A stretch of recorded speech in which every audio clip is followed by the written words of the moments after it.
Hello, listeners. This is Gerald Noresi here, and today's topic is about the infamous Inter Service Intelligence, also known as the ISI. The ISI is like Pakistan and CIA, and there's a lot of shady stuff going on with them.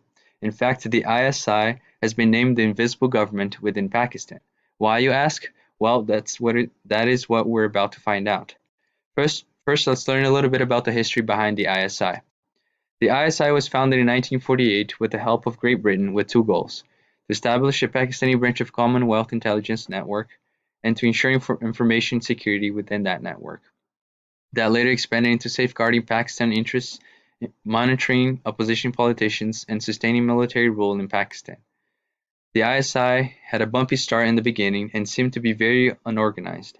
Now, however, it is considered to be one of the top intelligence agencies out there in the world.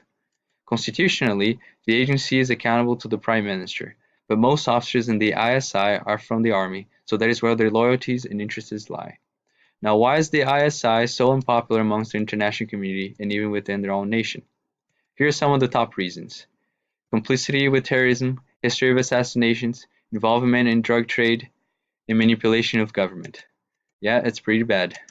Let's start with complicity with terrorism. This perhaps is the most controversial topic involving the ISI.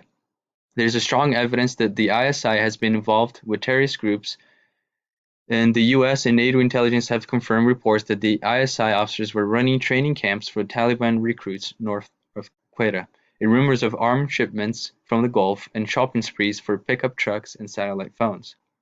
The ISI involvement with terrorist groups is really not that hard to believe, since the CIA and the ISI used the ISI to arm and train Islamic militant groups against the Soviets in the 1980s.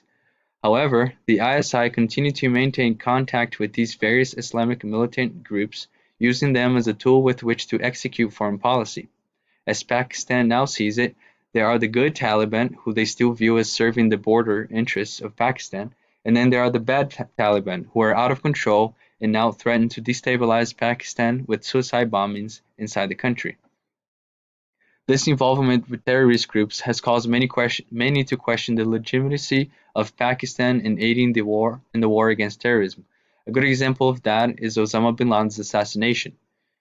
Bin Laden was assassinated in the US near the capital of Pakistan. Many believe that someone in the ISI must have known about bin Laden's location. What is still unknown, however, is whether these agents acted on their own behalf or on orders from other superiors. History of assassinations. Although more Although never 100% confirmed, the ISI has been accused to participate or carry out assassinations. One that has become really famous was the assassination of the journalist Salim Shahzad. Shahzad was widely known for reporting on how Pakistan's military had been infiltrated by militants with ties to Al-Qaeda. He later disappeared, and his body was found in a canal. According to the US officials, evidence of his death points to the ISI. Involvement in drug trade. The ISI has been known to be involved in the smuggling of illegal drugs in the region of Punjab, India. This is believed to generate money which is used to fund equipment and terrorist attacks in India. Some reports also claim that this illegal activity sponsored by the ISI is also used to transport weapons and ammo illegally to India, as well as to use those dependent on those drugs to become support ISI agents inside India. Manipulation of government. Pakistan's history is riddled with military dictatorship during those times. The ISI served as a way to suppress political opposition during those military regimes.